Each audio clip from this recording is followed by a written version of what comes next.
Screams, we are not going to last long for couples. 1. I was at a party one time and there was a marriage counselor there that had been working for 20-something years in couples counseling.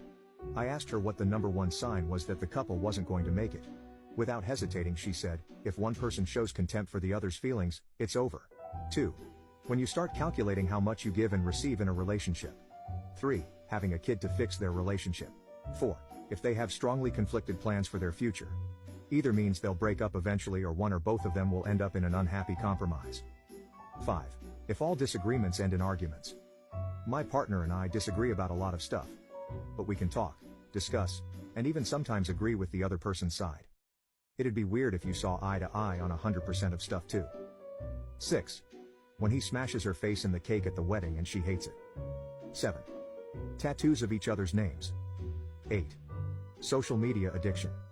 If the person constantly needs to show the world they are in a relationship and that they are just so happy together and then gets mad that the other doesn't post as much. Social media addiction ruins relationships. 9. If the relationship started by one of them cheating on their previous partner and then leaving them to be with this new person. I've witnessed 2 of these and both of them ended with, surprise, more cheating. Like I don't know why you'd possibly think starting a relationship with someone who you already know isn't faithful would be a good idea. 10. Breaking up every few minutes and then back together again. 11. Lack of communication. Discussing every disagreement means screaming over each other, exploding, shutting off communications and/or running out of the room. So they won't be able to resolve anything in a constructive manner. 12. The way they speak to each other when they are not alone. I noticed this after my divorce and I started dating again. Because you speak to these new people with a lot of respect and kindness.